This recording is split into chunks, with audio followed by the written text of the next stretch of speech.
Bonjour et bienvenue. Dans cette vidéo un peu spéciale, je vais vous donner accès gratuitement à une partie de mon cours en ligne, car je pense que cette partie est primordiale pour bien comprendre comment le subconscient fonctionne et comment vous pouvez passer au niveau supérieur et aller au-delà des séances d'affirmation positive. Car, comme vous l'aurez compris, le but de ces séances n'est pas de vous aider à vous endormir plus facilement, bien que ça fonctionne pour plusieurs d'entre vous. On a des résultats assez surprenants concernant des insomnies chroniques, mais le but au final, c'est de vous transformer. C'est de faire comprendre à votre subconscient que vous êtes ce que ces affirmations décrivent. Et à force de les répéter, vous finissez par les intégrer et ça se décalque sur votre comportement. Mais les affirmations positives ont un problème. Pour qu'elles soient vraiment efficaces, elles doivent vous accompagner pour toujours. C'est-à-dire que même si vous observez un changement après quelques séances et que vous arrêtez car vous avez obtenu le résultat voulu, eh bien ce résultat va s'estomper au fur et à mesure que vous reprendrez vos anciennes habitudes. Et ça, c'est car on travaille uniquement sur un des 3 leviers du subconscient. Je vais donc vous mettre ici un extrait de mon cours Nouvelle Réalité, qui est un cours en ligne sur la reprogrammation du subconscient et la matérialisation de vos pensées dans le monde réel. Et dans cet extrait, je vous parle du fonctionnement du subconscient et vous allez comprendre que vous avez la capacité d'arriver à un résultat quasi immédiat et permanent, c'est important, en appuyant sur les 2 autres leviers. Après ça, je vous propose un exercice à faire depuis chez vous et vous verrez, c'est assez bluffant. On se retrouve juste après. Pourquoi est-il si compliqué de se défaire de certaines habitudes? Pourquoi on n'arrive pas à changer comme ça instantanément? J'ai partagé un schéma sur mon compte Instagram que je mets ici et nous allons entrer dans les détails pour mieux comprendre le fonctionnement du conscient et du subconscient. C'est très important pour la suite et je vais vous l'expliquer comme personne ne vous l'a jamais expliqué. Notre cerveau est comme une grande entreprise. Il y a plusieurs personnes qui y travaillent et je vais commencer par vous présenter 5 employés. La vue, l'ouïe, l'odorat, le goût et le toucher. En réalité, il y en a beaucoup plus que 5, mais pour faire plus simple, on va partir sur les 5 sens basiques. Le travail de ces 5 employés consiste à prendre toutes les informations qu'ils captent dans le monde réel et de les faire entrer dans l'entreprise, dans le cerveau. Le cerveau prend ces informations et il fait ensuite un tri. Il ne va garder que les informations qui sont importantes pour lui. Et nous verrons plus tard comment il détermine l'importance de ces informations. Pour l'instant, gardons juste en tête qu'il fait un tri. Il garde certaines informations dont il fait un rapport. Un rapport assez brut, assez simpliste. Un exemple de rapport serait « Je suis assis chez moi, je sirote un café, son goût est très sucré, je regarde mon compte en banque, il affiche 0, quelqu'un sonne à la porte, c'est le facteur, il me donne une lettre, c'est un rappel de paiement. » Voilà. Ce rapport décrit les éléments qui sont vécus au fur et à mesure de la journée, sans aucune interprétation. Ensuite, on a un assistant administratif qui vient chercher ce rapport. Cet assistant, c'est l'esprit conscient. Il prend le rapport et il va en faire un autre rapport, beaucoup plus élaboré, en y rajoutant des interprétations. Il va fournir de nouvelles informations sur base des expériences passées. Des souvenirs, des habitudes, des croyances, etc. Pour garder l'exemple précédent, ce nouveau rapport serait rédigé comme suit. Je suis assis chez moi car j'ai une anxiété sociale, je me sens triste. Mon café est sucré car j'y suis addict, j'adore le sucre. Mon compte en banque affiche 0 parce que je n'ai jamais été riche, je le sais, c'est comme ça. Je reçois un rappel de paiement car je n'ai pas d'argent et que c'est toujours comme ça à la fin du mois, c'est la vie, il faut l'accepter. Voilà, donc il va faire un rapport en le saupoudrant d'éléments pour donner un fond à la forme. Et il va envoyer ce nouveau rapport au chef d'entreprise. Et le chef d'entreprise, c'est le subconscient. Le chef d'entreprise, le subconscient, a une salle entière remplie de coffres-forts où il classe tous les rapports de l'assistant administratif. Et des rapports, il en reçoit des centaines à la seconde. Le subconscient n'a aucun contact avec le monde réel. Il est enfermé dans son bureau à l'écart de tout et de tout le monde. Il ne voit rien de ce qu'il y a à l'extérieur. Et il fait une confiance aveugle à son assistant. Tout ce que son assistant lui rapporte, le subconscient le considère comme étant vrai, et il le stocke dans les coffres-forts qui représentent ici en fait tout ce qui va induire notre comportement, marquer nos habitudes, consolider nos croyances. Ce sont nos synapses en fait. C'est là où sont stockés nos souvenirs, notre mémoire, notre identité. Les coffres, c'est l'endroit où tout arrive et d'où tout part. Que deviennent ces informations stockées? Elles sont reflétées dans le monde réel. Ça, c'est le rôle majeur du subconscient. Refléter ces informations dans le monde réel. Le problème, c'est que le subconscient ne fait pas la différence entre ce qui est bon et ce qui est mauvais pour nous. Du coup, peu importe la qualité des informations qu'il va recevoir, elles seront reflétées dans le monde tridimensionnel, dans le monde réel. Donc, si vous pensez très fort en vous réveillant que vous allez passer une journée catastrophique, le subconscient reflètera dans le monde réel tous les éléments qui feront effectivement que vous passerez une journée catastrophique. Si vous vous réveillez le matin avec une bonne humeur, la pêche, avec une bonne énergie, en étant persuadé que tout va bien se passer, le subconscient va refléter exactement la même chose dans votre monde tridimensionnel. Mais ce n'est pas aussi simple que ça. Déjà, ce n'est pas le subconscient qui s'en occupe, puisqu'il n'a aucun contact avec le monde réel. Il est dans son bureau, il n'en sort jamais. C'est plutôt un agent de sécurité qui vient chercher les informations dans les coffres, qui en fait une copie, et qui se met à l'entrée de l'entreprise avec sa copie en main, un peu comme une liste d'invités. C'est plutôt comme ça que ça fonctionne, du moins d'un point de vue scientifique. Et cet agent de sécurité va donc se placer devant les portes de l'entreprise, un peu comme un videur, et il va choisir en fonction de sa liste qui peut rentrer et qui ne peut pas rentrer. C'est pour ça que je disais tout à l'heure que le cerveau va faire un tri et ne rapporter que les éléments qui sont importants. En fait, c'est l'agent de sécurité qui va déterminer ce qui est important et ce qui ne l'est pas, sur base des informations qui se trouvent dans les coffres. Ce qui est important, c'est ce qui matche avec le document. Ce qui ne l'est pas, c'est ce qui ne matche pas, tout simplement. On appelle cet agent de sécurité le système d'activation réticulaire, ou le SAR. Donc, pour revenir à notre explication, si le document dans les coffres dit « Je bois du café sucré car je suis addict au sucre », le SAR va faire en sorte de faire passer tout ce qui va dans le sens de cette croyance et vous serez amené à être attiré par les aliments sucrés et à en consommer davantage. Si le SAR tient un document qui dit « Je sens que je vais passer une sale journée aujourd'hui », il se tiendra avec sa liste d'invités et laissera passer tout ce qui vous fera effectivement sentir que vous passez une mauvaise journée. Comme je le disais, le subconscient ne fait aucune différence entre ce qui est bon et ce qui est mauvais pour vous. Ça, ce n'est pas son job.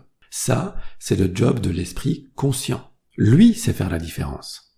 Mais alors, puisque le subconscient fait aveuglément confiance au conscient, pourquoi est-ce que lorsque le conscient sait que c'est mauvais pour vous, cette information ne passe pas? Eh bien, pour deux raisons. Le subconscient représente 95% de notre existence. Et le conscient ne représente que 5% de notre existence. Il est difficile de faire plier 95% d'informations avec 5% d'informations.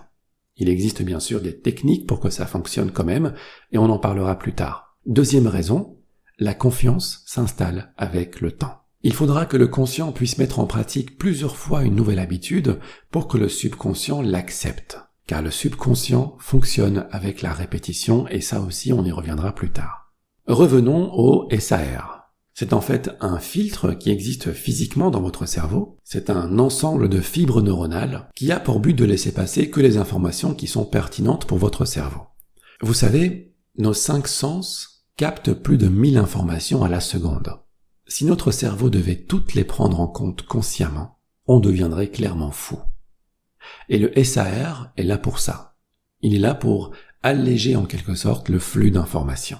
D'ailleurs, il y a certainement des choses qui sont là autour de vous actuellement, dont vous ne vous rendez même pas consciemment compte. La matière du support sur lequel vous êtes assis, par exemple. Les bruits qui sont là, présents en ce moment même à l'endroit où vous êtes, mais que le SAR a décidé de ne pas vous laisser entendre. Par exemple, le bruit du moteur de votre PC, ou de votre réfrigérateur, le tic-tac de l'horloge, le bruit de l'avion qui passe dans le ciel, l'aération, etc. Si vous vous concentrez dessus, bien sûr, vous les sentirez, vous les entendrez, mais dans la majorité des cas, ce sont des informations qui s'arrêtent à la porte de votre esprit conscient, et que le SAR ne laisse pas passer. Et le contraire arrive aussi. Lorsque vous êtes trop concentré sur une chose, vous ne voyez ou n'entendez qu'elle. Ça m'arrive parfois en écoutant certaines musiques, et l'exemple qui me revient là en tête, c'est Summer Jam de comment s'appelle le groupe de Underdoor Project. Summer Jam, dès que j'entends le premier coup de sifflet de cette musique, je n'entends plus que ce sifflet. Ça couvre carrément le reste de la chanson. Mon SAR est trop focalisé sur ce coup de sifflet. Alors bien sûr, il filtre les choses anodines, mais il travaille aussi sur les événements plus importants. Ma femme et moi, voulions acheter une voiture. Et si vous avez regardé mon post sur Instagram, vous savez qu'il s'agit d'une Kia Stonic jaune. C'était un modèle qu'on ne voyait pas partout, donc on s'est mis en tête qu'on allait s'en procurer un d'occasion. Et à partir du moment où on a visualisé inconsciemment cette voiture, c'est-à-dire qu'on ne faisait pas forcément d'exercice de visualisation ou quoi que ce soit, c'est juste que tous les jours, on en cherchait une sur Internet. C'est tout ce qu'on faisait, et bien sûr, on l'avait en tête. Et après quelques jours, on en voyait partout. Des Kia Stonic jaunes au moins une fois par jour sur la route. Ça veut dire quoi? Que tout le monde s'est soudainement mis à en acheter? Non. Ça veut dire que le SAR a jugé qu'il s'agissait d'une information importante pour nous et qu'il fallait donc nous la montrer plus souvent. Un peu comme la publicité ciblée ou les recommandations de vidéos YouTube. Souvent, les vidéos qui apparaissent en premier sur votre page d'accueil YouTube sont les vidéos qui sont susceptibles de vous intéresser en fonction de votre historique de visionnage. C'est un peu comme ça que ça fonctionne. En fonction de ce qui a le plus traversé nos pensées ces derniers jours, le SAR nous montre la concrétisation de ces pensées dans le monde réel. Ça veut dire que le déroulement de votre vie, dans le moindre de ses détails, est le résultat d'une accumulation d'informations dans votre subconscient. Comment ces informations entrent dans le subconscient? Via l'esprit conscient. Comment elles entrent dans l'esprit conscient? Via vos sens et vos sensations en passant par le SAR qui filtre une partie de ces informations en fonction de ce qu'il y a déjà dans le subconscient. Donc vous voyez, vous vous trouvez dans une espèce de boucle infinie où ce qu'il y a dans votre subconscient est reflété dans le monde réel et revient à travers votre SAR qui l'accepte comme une information légitime qui peut rentrer dans votre cerveau parce que cette information se trouve déjà dans les coffres forts du subconscient. C'est une boucle qui se répète quotidiennement. Et c'est pour ça que 90% des pensées que vous avez, faut savoir que vous avez entre 60 000 et 70 000 pensées par jour, 90% de ces pensées sont les mêmes que celles de la veille. Donc, si vos pensées sont étroitement liées à votre vie, et qu'à 90% du temps elles sont identiques, alors votre vie restera identique. Car les mêmes pensées engendrent les mêmes choix. Les mêmes choix mènent aux mêmes actions mènent aux mêmes expériences, les mêmes expériences produisent les mêmes émotions, et les mêmes émotions influencent les mêmes pensées. Et on entre dans ce cercle infini. Et vous aimeriez changer, mais vous êtes confronté à un autre problème d'ordre neuroscientifique. Vous essayez de changer ceci, parce que c'est ce qu'on vous a toujours demandé de faire. Vous essayez de changer le monde extérieur. Vous essayez d'agir directement sur vos habitudes, vos comportements. Oh, je dois m'améliorer, je dois faire du sport, je dois avoir une vie plus saine, je dois renouer les liens avec un tel, etc. Mais vous ne pourrez rien changer comme ça. Car cette boucle infinie qui tourne au niveau du subconscient tourne depuis des mois, des années, des décennies. Les chemins neuronaux qui en découlent sont tellement fortifiés qu'il est quasi impossible de changer sur le long ou moyen terme. Et c'est ce qui fait la force de vos habitudes. Vous avez 95% de votre vie qui tourne ici en rond depuis des années, que vous essayez d'écraser avec 5% de nouvelles habitudes. Et c'est pour ça que vous avez tellement de mal à changer. Comme on dit, chasser le naturel, il revient au galop. C'est absolument vrai lorsqu'on essaie de le chasser de l'extérieur, en agissant sur les circonstances plutôt que sur la source. Mais tout change lorsqu'on tente une approche introspective. Et c'est exactement ce qu'on va faire dans ce cours.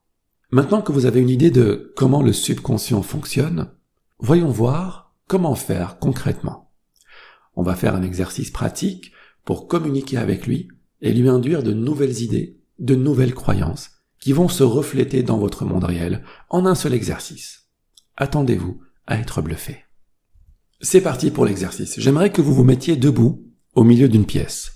Pour celles et ceux qui ne peuvent pas se mettre debout, tâchez simplement de vous asseoir sur une chaise sans dossier, c'est important, ou sur le bord de votre lit par exemple au milieu de la pièce.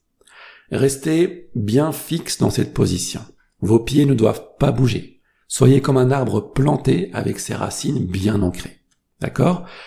Maintenant, mettez votre bras droit en avant et pointez votre doigt devant vous. Bien. Vous allez maintenant écarter votre bras, toujours bien tendu, vers l'extérieur.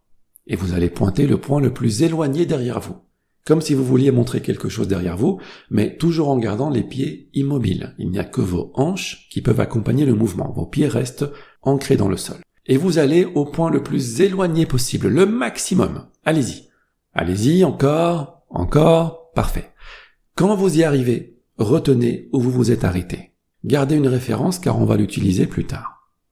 Bien. Revenez dans votre position initiale, toujours en ayant les pieds bien fixés au sol. Maintenant, fermez les yeux. Fermez les yeux et imaginez-vous faire l'exercice que vous venez de faire devant un public. Vous êtes sur scène, devant 650 personnes, et vous êtes en train de tourner exactement comme vous venez de le faire. Vous vous voyez? Sauf que là, vous allez, dans votre imagination, continuer à tourner sur vous-même. Imaginez que vous faites un tour complet, 360 degrés, sur vous-même, avec le bras tendu vers l'avant. Le public est ahuri. Il vous applaudit très fort. Souriez. Esquissez un sourire sur votre visage. Et vous savez quoi? On va aller plus loin. Imaginez que vous allez encore plus loin et que vous entamez un deuxième tour sur vous-même. Et pendant que vous faites ça, souriez. Un tonnerre d'applaudissements du public qui se lève pour vous acclamer. Esquissez un sourire sur votre visage et continuez à imaginer la scène. Vous êtes maintenant à 2 tours sur vous-même. C'est marrant de voir votre ventre se tordre sur lui-même comme un élastique. Le public siffle, crie, vous félicite pour cet exploit, et vous aussi vous pouvez être fier de vous. Souriez encore. Vous avez fait 2 tours sur vous-même, sans ressentir la moindre douleur, ni la moindre contrainte. Maintenant, ouvrez les yeux. Refaites l'exercice réellement, toujours en gardant les pieds bien figés sur le sol. On y va? 1, 2, 3. Allez-y. Et allez au maximum. Tournez sur vous-même en allant le plus loin possible. Allez-y, encore. Qu'est-ce que vous remarquez? Vous pouvez arrêter l'exercice ici et revenir vous asseoir devant la vidéo. La grande majorité d'entre vous sera arrivé bien plus loin que la première fois. Pourquoi? Car vous venez de faire sauter une croyance limitante ancrée dans votre subconscient en induisant une image, c'est la visualisation qu'on vient de faire, et une émotion. C'est le fait d'imaginer le public qui vous acclame, c'est le fait de sourire, ce qui provoque forcément une émotion, et on en parlera tout à l'heure. Vous avez réussi à court-circuiter votre cerveau. Mais comme il n'y a pas eu de répétition, cet effet ne durera pas longtemps. D'ici quelques heures ou quelques jours, si vous ne répétez pas l'exercice mentalement, vous reviendrez à votre maximum initial. Et c'est comme ça que nous communiquons avec le subconscient pour lui induire de nouvelles croyances. En malaxant, en modelant l'esprit conscient par une image, une émotion et de la répétition. Et c'est de ça dont je vous parle lorsque je vous dis qu'il y a en réalité 3 leviers. Là, on vient de le faire avec l'exercice du bras, mais on peut bien évidemment le faire pour réaliser des choses plus sérieuses, plus importantes. On parlera alors de manifestation, de manifester ses désirs dans le monde réel. Ça peut être un job que vous convoitez, ça peut être une relation. Moi, c'est la première chose que j'ai réussi à manifester en très peu de temps et en toute facilité. Ça peut être des opportunités financières. J'ai des clients qui ont réussi à manifester des sommes d'argent inattendues rien qu'en faisant quelques exercices, toujours en lien avec la reprogrammation du subconscient. Moi, je l'ai aussi utilisé plutôt pour de l'immobilier. J'ai acheté plusieurs appartements en un temps record, alors qu'en temps normal, jamais je n'aurais pu le faire. On peut aussi l'utiliser pour changer d'attitude de manière permanente, attirer un voyage dans une destination désirée. Bref, ça s'applique à tous les domaines de votre vie. Il y a bien sûr quelques spécificités en fonction de ce que vous désirez manifester. Il faudra d'abord notamment vous débarrasser de tout ce qui peut être un obstacle mental, vos croyances limitantes par exemple. Il faudra trouver la technique de visualisation qui vous convient le mieux. Et pour vous y aider, j'ai créé ce cours que je trouve, sans vouloir me jeter des fleurs, hyper complet. Il y a 45 vidéos, ça s'appelle donc Nouvelle Réalité. Et dans ce cours, je vous accompagne et je vous montre comment reprogrammer votre subconscient et manifester votre réalité. La réalité que vous désirez dans tous les domaines de votre vie, qu'importe votre situation actuelle et qu'importe votre niveau de connaissance actuel. Ce cours contient une partie théorique et une partie pratique. Vous pouvez suivre les vidéos à tête reposée sur votre canapé. Et d'ailleurs, la plupart des exercices sont à faire justement avant de vous endormir, car c'est justement à ce moment-là que votre subconscient est suggestible à toute nouvelle information. En ce moment, il y a une offre, je ne sais pas combien de temps elle va durer, je vous invite à cliquer sur le lien dans la description pour en bénéficier. Il y a 4 vidéos gratuites, je vous en ai déjà montré 2 ici, il y en a encore donc 2 autres qui sont à découvrir et qui sont disponibles directement sur le site. Vous pouvez y accéder en cliquant sur le lien ici en dessous. Il suffira d'entrer votre adresse mail et vous recevrez une confirmation dans les minutes qui suivent dans votre boîte mail qui vous donnera accès donc à l'offre en cours et aux vidéos gratuites. Ensuite, si vous décidez de vous le procurer, vous aurez accès au cours à vie, bien évidemment, et vous pourrez le suivre quand vous voulez et autant de fois que vous le désirez. On se retrouve dans votre nouvelle réalité.